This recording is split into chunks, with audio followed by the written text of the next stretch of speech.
स्वागत दोस्तों, आगे चैनल के आगे सामने मौजूद चैनल के सबसे पहले सोसाइटी नाम को बताएंगे दोस्तों, जहां पर राहुल गांधी के साथ खेला जा रहा था गंदा खेल, लेकिन एकदम से अचानक से पलट गई पूरी स्थिति। बताएंगे कैसे कोर्ट के अंदर राहुल गांधी के खिलाफ एफआईआर दर्ज करने के आदेश और अगले ही दिन पूरी तरीके से स्थिति बदल दी गई दोस्तों, और एफआईआर को भी रद्द कर दिया गया। बताएंगे डिटेल में क्या है पूरी अपडेट, और कैसे राहुल गांधी के संसद भवन के बयान के बीच में उन्हें परेशान करने की कोशिश की गई, और बताएंगे कहां पर राहुल गांधी के हेलीकॉप्टर की जांच पड़ताल की गई है दोस्तों। इसी के साथ में चलेंगे एक और बड़ी अपडेट तब, जहां पर पश्चिम बंगाल में प्रचार करने के लिए इंडिया गठबंधन के एक और मुख्यमंत्री पहुंचे हैं दोस्तों। बताएंगे किसके सपोर्ट में कर रहे हैं प्रचार, क्या कांग्रेस या फिर ममता बनर्जी का कर रहे हैं प्रचार, और राहुल गांधी के आवास के बाहर बीजेपी के सांसद आकर कर रहे थे विरोध। सबको हिरासत में लेकर चली गई है पुलिस दोस्तों। डिटेल में एक जानकारी अब तक पहुंचाएंगे, लेकिन उससे पहले अगर आप भी मानते हैं कि राहुल गांधी को जानबूझकर किया जा रहा है परेशान और जानबूझकर एफआईआर राहुल गांधी के खिलाफ करने के आदेश जारी किए गए थे और इस जज के खिलाफ कार्रवाई की जानी चाहिए, अगर आप भी मानते हैं कि जज की जांच होनी चाहिए तो इस वीडियो को लाइक करके लाल बटन दबाकर चैनल को सब्सक्राइब करके बेल आइकन दबाकर कमेंट बॉक्स में अपनी राय जरूर लिखकर बताएगा दोस्तों। ज्यादा से ज्यादा वीडियो को शेयर कीजिएगा। चलते हैं सबसे पहले सबसे बड़ी ब्रेकिंग न्यूज अपडेट की तरफ, जहां पर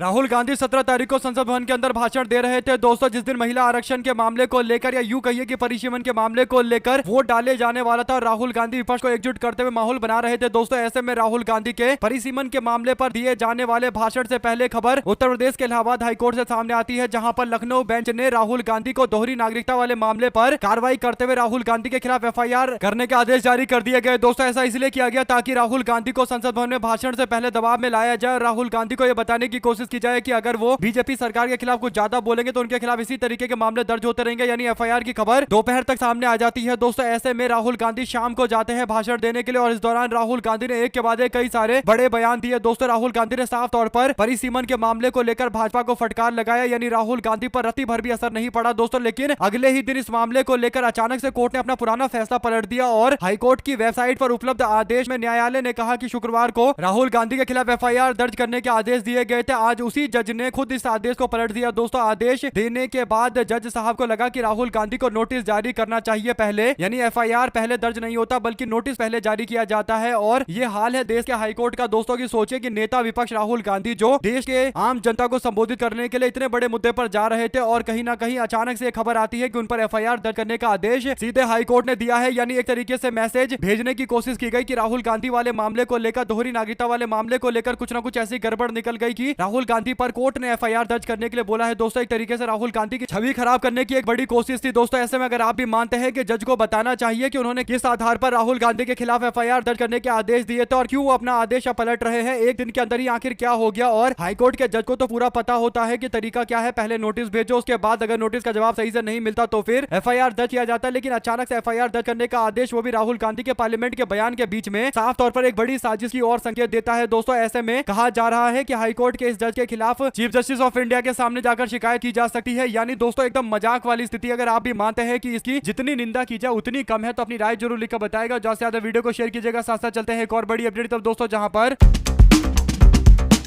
जिस तरीके से 12 साल में पहली बार ऐसा हुआ, भारतीय जनता पार्टी के द्वारा लाया गया कानून गिर गया दोस्तों, उसके बाद बीजेपी की बौखलाहट और ज्यादा बढ़ना तय है। ऐसा ही एक मामला सामने आता है तमिलनाडु से जुड़ा हुआ, जहां पर तमिलनाडु में अपने बड़े भाई राहुल गांधी के बड़े भाई एमके स्टालिन के लिए प्रचार करने के लिए राहुल गांधी पहुंचे दोस्तों, और स्टालिन के समर्थन में आम जनता से समर्थन की अपील उन्होंने की। और इस दौरान राहुल गांधी तमिलनाडु में प्रचार करने के लिए पहुंचे तो तमिलनाडु में राहुल गांधी के हेलीकॉप्टर की चुनाव अधिकारी ने जांच कर दी, और तमिलनाडु के तिरुचिरापल्ली के थुरैयूर के अंदर चुनावी जनसभा को संबोधित करने पहुंचे राहुल गांधी, यानी लोकसभा के नेता विपक्ष की हेलीकॉप्टर की छानबीन की गई दोस्तों, जांच पड़ताल की गई। और ऐसी ही जांच पड़ताल ममता बनर्जी के लगातार हेलीकॉप्टर में चल रही है दोस्तों। लेकिन सवाल ये उठता है कि जो केंद्रीय मंत्री आते हैं दिल्ली से बार बार तमिलनाडु और चुनावी राज्य में नजर आते हैं, क्या उनके सारे हेलीकॉप्टरों की जांच की जाती है? इसका जवाब चुनाव आयोग को देना चाहिए कि क्या सबके हेलीकॉप्टर की जांच करते हैं, या फिर केवल विपक्ष के नेता जो बीजेपी को 12 साल में एक बार जबरदस्त तरीके से हराकर 2 दिन पहले आए हैं, उन्हीं के हेलीकॉप्टर में जांच करना सही मानते हैं? जो भी आपको लगता है दोस्तों लिखकर जरूर बताएगा, क्योंकि नेता विपक्ष राहुल गांधी की जांच से पहले ममता बनर्जी ने भी इस जांच का मामला उठाया तो उन्होंने कहा कि मेरे हेलीकॉप्टर को बार बार जांच किया जाए, मुझे कोई आपत्ति नहीं है, लेकिन जांच उन लोगों की भी होनी चाहिए जो दिल्ली से बार बार यहां आते हैं और हेलीकॉप्टर में पैसा भर भर कर लेकर आते हैं। नरेंद्र मोदी के हेलीकॉप्टर की भी जांच होनी चाहिए। और ममता बनर्जी की उन बातों पर तो कोई ध्यान नहीं दिया गया, लेकिन राहुल गांधी के हेलीकॉप्टर की भी जांच पड़ताल की गई है दोस्तों। आप लोग अपनी राय जरूर लिखकर बताएगा। साथ साथ चलते हैं एक और बड़ी खबर की तरफ, जहां पर ममता बनर्जी के समर्थन में इंडिया गठबंधन पार्टी के एक और मुख्यमंत्री मैदान में कूदे हैं दोस्तों। जो अपडेट है वो ये की पश्चिम बंगाल एक ऐसा राज्य है दोस्तों जहां पर बड़ी आबादी ट्राइबल समाज की है, यानी आदिवासी समाज के लोग बड़ी संख्या में रहते हैं और ऐसे में लगभग 6% के आसपास आदिवासी संख्याओं में अगर आप देखेंगे दोस्तों तो ज्यादातर कुछ इलाके हैं जहां पर आदिवासी समाज के लोग बड़ी संख्या में रहते हैं, चाहे बांकुरा हो, पुरुलिया हो या फिर बर्धमान हो या फिर बीरभूम हो। इन क्षेत्र के अंदर आदिवासी समाज के लोगों की बड़ी तादाद है और इन्हीं इलाकों में प्रचार करने के लिए ममता बनर्जी के सपोर्ट में आदिवासी समाज के लोगों से वोट की अपील करने के लिए झारखंड के मुख्यमंत्री हेमंत सोरेन पहुंचे हैं दोस्तों। हेमंत सोरेन प्रचार करने के लिए पहुंचे और उन्होंने इसकी तस्वीरें शेयर करते हुए कहा कि आदरणीय ममता जी अकेले बीजेपी जैसी फिरका परस्त पार्टी के खिलाफ लड़ाई लड़ रही है, हम भी ममता दीदी की इस लड़ाई में उनके साथ में खड़े हैं, पूरा बंगाल दीदी के साथ में खड़ा है और दीदी के समर्थन में आज वोट मांगने के लिए गए हैं। ऐसे में दोस्तों ममता बनर्जी के लिए वोट मांगने के लिए लगभग सारे बड़े इंडिया गठबंधन के नेता जा रहे हैं, जिसे पता चलता है कि इंडिया गठबंधन काफी मजबूत है। आप लोग अपनी राय जरूर लिखकर बताएं इस पूरे मामले पर दोस्तों। और अगर आप भी मानते हैं कि हेमंत सोरेन के प्रचार करने में जाने के बाद कहीं ना कहीं आदिवासी समाज के लोग बड़ी संख्या में ममता बनर्जी के साथ में आकर मजबूती से खड़े होंगे तो लिखकर जरूर बताएगा। साथ साथ चलते हैं एक और बड़ी अपडेट तब जहां पर राहुल गांधी के घर के बाहर बवाल करने के लिए पहुंचे भाजपाई सांसद, जिसमें से ज्यादातर सांसदों को हिरासत में ले लिया गया दोस्तों। जो अपडेट है वो ये की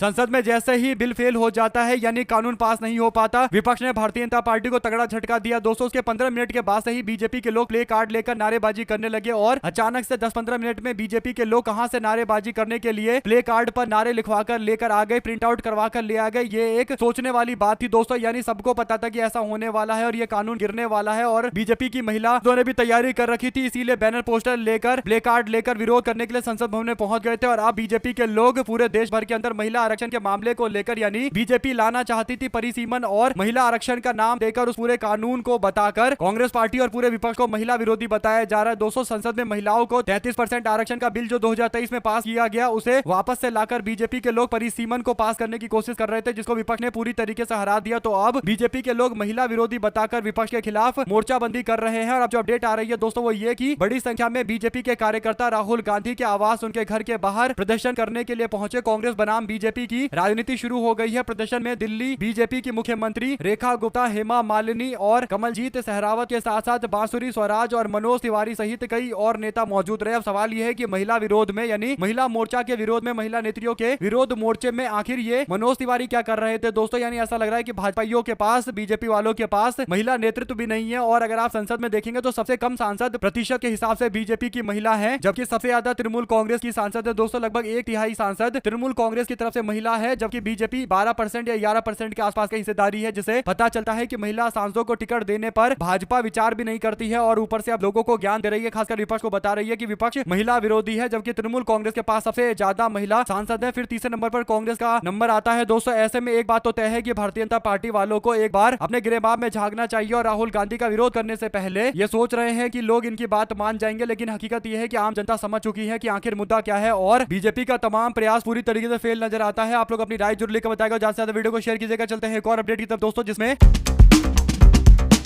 नरेंद्र मोदी से पूछा जा रहा है कि भारत की विदेश नीति क्या है, क्या ईरान के साथ में भारत के अच्छे संबंध है, क्या ईरान भारत के जितने भी टैंकर है, जो तेल भर के टैंकर आते हैं, उनको आने दे रहा है। तो बीजेपी के लोग कह रहे थे कि बिल्कुल आने दे रहा है, ईरान कोई दिक्कत नहीं कर रहा है। स्टेट ऑफ हॉर्मुज से, यानी जो समुद्री गलियारा है, वहां से भारत का तेल आराम से आ रहा है। लेकिन एक बड़ी अपडेट बीते दिन आती है दोस्तों। अपडेट यह है कि ईरान की नौसेना ने, यानी वहां की फौज ने भारत के 2 जहाजों के ऊपर, जो टैंकर थे उनके ऊपर हॉर्मुज के समुद्री गलियारे में हमला किया है दोस्तों, जो वापस लौट गया। और खबरों के मुताबिक भारत के जहाजों के ऊपर गोलीबारी की गई है और ये गोलीबारी ईरान के द्वारा की गई है। इन जहाजों के ऊपर भारत का झंडा लगा हुआ था, इसके बावजूद गोलीबारी की गई है दोस्तों, जिसमें इराकी तेल के लगभग 20 लाख बैरल लदे हुए थे, यानी इराक का तेल भारत आ रहा था। ऐसे में ब्रिटिश सेना ने बताया कि ईरान के जलमार्ग पर प्रतिबंध दोबारा लागू करने की घोषणा के बाद यह हमला हुआ है। सवाल ये उठता है दोस्तों कि ईरान भारत के जहाज के ऊपर भी हमला कर रहा है, तो आखिर भारतीय जनता पार्टी सरकार की विदेश नीति क्या है? इसका जवाब बीजेपी वाले क्यों नहीं दे रहे, क्यों चुप्पी साध कर बैठे हुए हैं? अगर आप भी मानते हैं कि बीजेपी के लोग बेशक राजदूत को बुला ले, तलब कर ले, जवाब मांग ले, लेकिन घूम फिर कर सवाल यही उठता है कि क्या भारत ईरान के साथ में खड़ा है, अमेरिका के साथ में खड़ा है, कौन से देश के साथ में खड़ा है और किस देश से भारत को क्या फायदा हो रहा है? इस बारे में एस जयशंकर को बताना चाहिए, बीजेपी के लोगों को बताना चाहिए दोस्तों, जो विदेश नीति को लेकर एकदम देश को गुमराह कर रहे हैं। और जब भी कोई पूछता है कि भारत की विदेश नीति क्या है, तो कोई स्पष्ट जवाब नहीं दे पाते हैं। आप लोग इस पूरे मामले अपनी राय जरूर लिखकर बताएगा, ज्यादा से ज्यादा वीडियो को शेयर कीजिएगा। चलते हैं एक और बिग न्यूज अपडेट की तरफ दोस्तों, जहां पर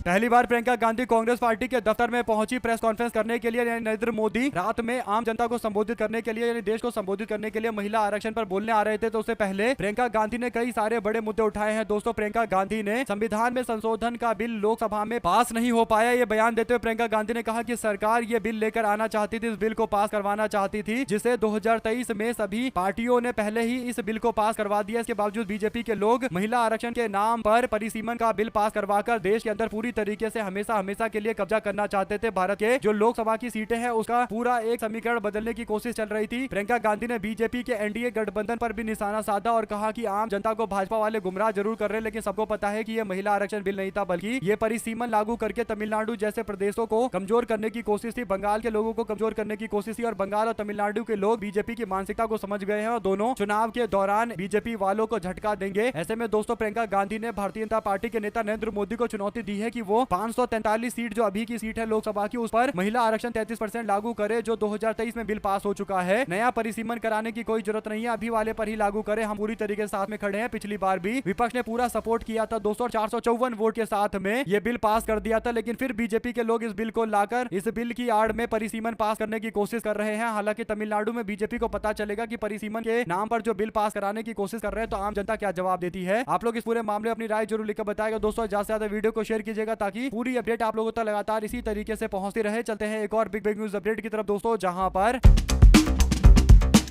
बिहार के अंदर भारतीय जनता पार्टी के दिग्गज नेता दोस्तों मोदी सरकार में लगभग 10 साल केंद्रीय मंत्री रहे पूर्व नौकरशाह, जो नरेंद्र मोदी के लिए कई सालों तक काम करते रहे दोस्तों। ऐसे आरके सिंह ने एक बड़ा फैसला लिया है। पूर्व नौकरशाह से राजनेता बने आरके सिंह ने बीजेपी छोड़ने के 5 महीने के बाद अपनी खुद की राजनीतिक पार्टी शुरू करने की योजना बना दी है और उनका मुख्य लक्ष्य है राष्ट्रीय और जनहित के मुद्दे। एक न्यूज अखबार से बातचीत के दौरान पूर्व IAS अधिकारी कहते हैं कि मोदी सरकार में केंद्रीय मंत्री के रूप में मैंने काम किया है। उनकी प्रस्तावित पार्टी ईमानदार, शिक्षित और जाति निरपेक्ष व्यक्तियों को एक साथ लाएगी और 73 वर्षीय नेता कह रहे हैं कि वो बिहार की राजनीति में अपना दबदबा दिखाएंगे। अपनी पार्टी बनाने का उन्होंने ऐलान कर दिया है और उनकी पार्टी बहुत अच्छा परफॉर्मेंस आने वाले दिनों के अंदर करेगी। कुल मिलाकर दोस्तों, नई पार्टी बनाने के पीछे एक बड़ा कारण ये भी है कि भारतीय जनता पार्टी के एक बड़ी संख्या में लोग हैं जो चाहते हैं कि राज्य के अंदर एक नया विकल्प आए, क्योंकि भारतीय जनता पार्टी ने अपने कार्यकर्ताओं के साथ में एक बड़ा धोखा किया है। बीजेपी ने सम्राट चौधरी जैसे व्यक्ति को मुख्यमंत्री बना दिया, जबकि भारतीय जनता पार्टी के जो हार्डकोर नेता है दोस्तों, जो बीजेपी संघ से जुड़े हुए पुराने नेता है, उनको एकदम दरकिनार कर दिया। इस बात को लेकर पार्टी के कार्यकर्ताओं में नाराजगी है और सम्राट चौधरी जो आरजेडी में 15 साल रहे, उनको पार्टी ने मुख्यमंत्री के पोस्ट से नवाजा है। इस बात को लेकर विरोध शुरू हो चुका है। ऐसे में अगर ऐसी पार्टियां जैसी आरके सिंह बना रहे हैं, वैसी पार्टियां और बनेगी तो प्रदेश के अंदर आप देखेंगे कि बीजेपी के समर्थक बड़ी संख्या में ऐसी पार्टियों में जाएंगे जहां पर उनको बीजेपी से अच्छा भविष्य दिखाई देगा। अगर आप भी मानते हैं कि भाजपा के कार्यकर्ताओं के लिए एक विकल्प पेश कर रहे हैं आरके सिंह, तो अपनी राय जरूर लिखकर बताएगा। साथ साथ चलते हैं एक और बड़ी खबर की तरफ, जहां पर बीजेपी के नेताओं को लगता है कि वो जाकर आम जनता और आम महिलाओं के बीच में कुछ भी बोल देंगे और महिलाएं वो बात स्वीकार कर लेंगे, लेकिन मामला एकदम उल्टा पड़ गया दोस्तों। अब जो अपडेट है वो ये कि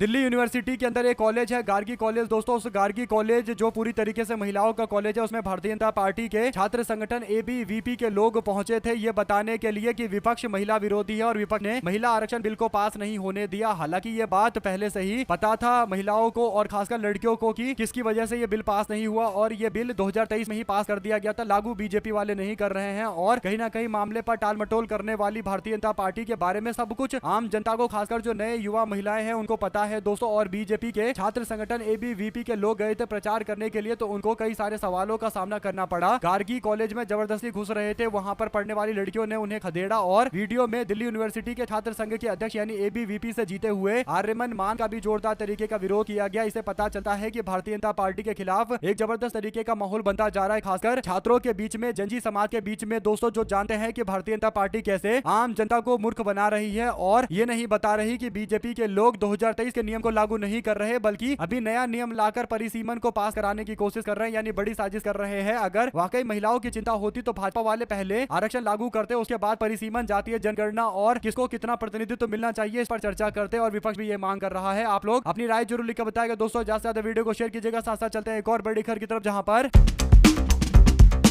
मनरेगा योजना पूर्व प्रधानमंत्री मनमोहन सिंह और श्रीमती सोनिया गांधी जी की सोच थी। ये डिमांड ड्रिवन योजना हुआ करती थी, लेकिन बीजेपी ने इस योजना को खत्म कर दिया है। कांग्रेस पार्टी के हिमाचल प्रदेश के मुख्यमंत्री सुखविंदर सिंह सुक्खू इस पर बयान दे रहे थे। दोस्तों, मनरेगा योजना में ग्रामीण परिवारों को साल के अंदर 100 दिन का रोजगार गारंटी मिलता था, लेकिन बीजेपी वाले नए तरीके की स्कीम लेकर आए, जिससे पश्चिम बंगाल के लाखों लोगों को दिक्कतें हो रही है। और पिछले कई साल से बीजेपी सरकार सिर्फ जनता का हक छीनने का काम कर रही है। वहीं पर टीएमसी भी भ्रष्टाचार में पीछे नहीं है, ये आम आदमी का शोषण करने में लगे हुए हैं। यानी ममता बनर्जी की पार्टी और भारतीय जनता पार्टी दोनों पर निशाना साधते हुए कांग्रेस पार्टी हिमाचल प्रदेश के मुख्यमंत्री सुखविंदर सिंह सुक्खू ये बातें बोल रहे थे। दोस्तों, सुक्खू पार्टी के प्रचार के लिए बंगाल में मौजूद है, तमिलनाडु में भी उनकी यात्रा होने वाली है। इसी के साथ में चलते हैं एक और बड़ी अपडेट की तरफ दोस्तों, जहां पर दुष्यंत चौटाला की गाड़ी के सामने आकर बंदूक लहराने वाले व्यक्ति वाले विवाद को लेकर अब दुष्यंत चौटाला ने कहा कि पुलिस एसपी का कल का प्रेस नोट खुद ही कॉन्फ्लिक्टिंग है। यानी जो वो दावा कर रहे हैं, जो हकीकत है उसमें जमीन आसमान का अंतर है। जिस पुलिस कर्मी को बिना हथियार के ड्यूटी खत्म कर चुका बताया गया था, आगे पता चलता है कि पुलिस एसपी के ऑफिस में मिला और हथियार उसके पास था। यानी हथियार जिस व्यक्ति के पास था वो ड्यूटी पर था और उसके हथियार से वो हमको डराने की कोशिश कर रहा था। यानी दोस्तों, ये मामला काफी गंभीर है। दुष्यंत चौटाला की सुरक्षा में सेंधमारी का बड़ा मामला सामने आया। बीते दिन पता चला था कि एक वीडियो आया था जिसमें उनके गाड़ी के सामने एक पुलिस कर्मी जो ड्यूटी पर था वो कटा लहराकर कहीं ना कहीं दुष्यंत चौटाला को डरा धमका रहा था। दोस्तों, साथ साथ चलते हैं एक और बड़ी अपडेट की तरफ, जिसमें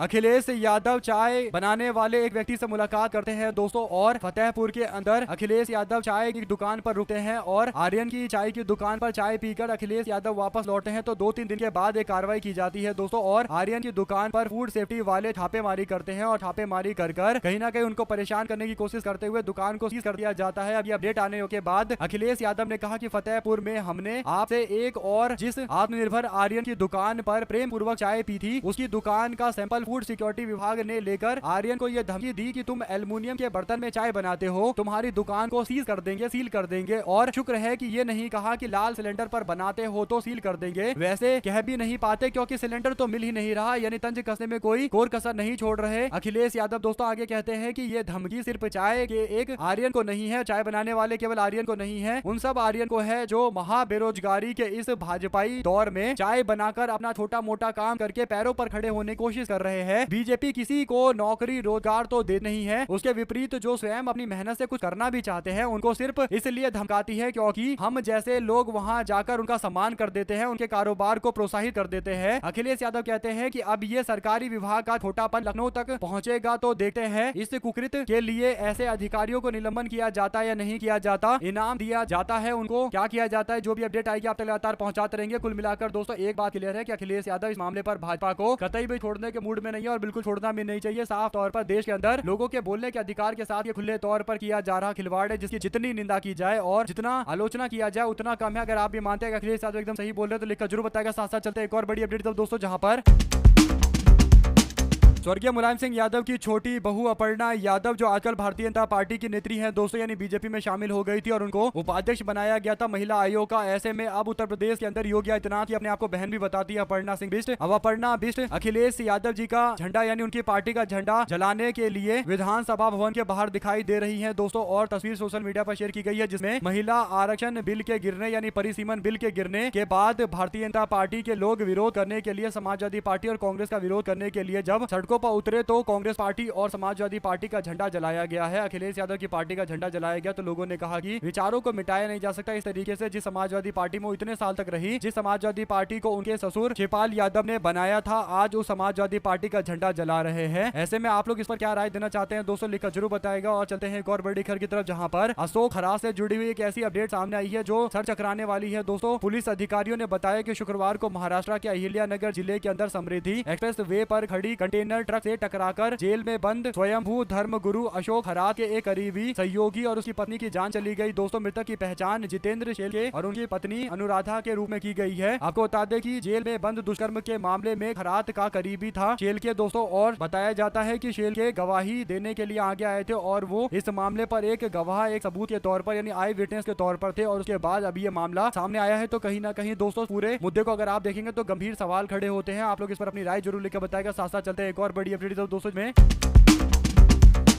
भारतीय जनता पार्टी के उत्तर प्रदेश के अंदर पूर्व कैबिनेट मंत्री सुधीर बालियान जो बीजेपी के नेता है दोस्तों, उनके बेटे आर्यमान और सहयोगी शौर्य गुप्ता को एक लड़की के साथ और उनकी मां के साथ में उत्पीड़न करने के मामले को लेकर गिरफ्तार किया गया है। पुलिस थाने में मामला दर्ज किया गया। दोस्तों जो अपडेट है वो ये कि सोशल मीडिया पर लोगों ने इन दोनों के वीडियो को शेयर करते हुए कहा कि कार्रवाई होगी भी या नहीं होगी, और जब दबाव बना तब जाकर भाजपा मंत्री के बेटे को लड़की की मां के सामने उत्पीड़न करने के मामले पर गिरफ्तार किया गया है और कुछ घंटे के बाद जमानत भी मिल गई है। ये दुर्भाग्यपूर्ण मामला है दोस्तों। यानी आप समझ सकते हैं कि एक पूर्व मंत्री जो कैबिनेट मंत्री रहा है वो कितने बड़े प्रभाव को रखता होगा थानों के अंदर पुलिस वालों के बीच में, और उस व्यक्ति के बेटे को गिरफ्तार किया गया और थोड़ी देर के बाद ही छोड़ दिया गया। जमानत पर वापस लौटने के बाद कहीं ना कहीं सुरक्षा में सेंधमारी का भी मामला सामने आ सकता है। दोस्तों ये गंभीर मुद्दा है। आप लोग इस पर अपनी राय जरूर लिखकर बताएगा और ज्यादा से ज्यादा वीडियो को शेयर कीजिएगा। साथ साथ चलते हैं एक और बड़ी खबर की तरफ, जहां पर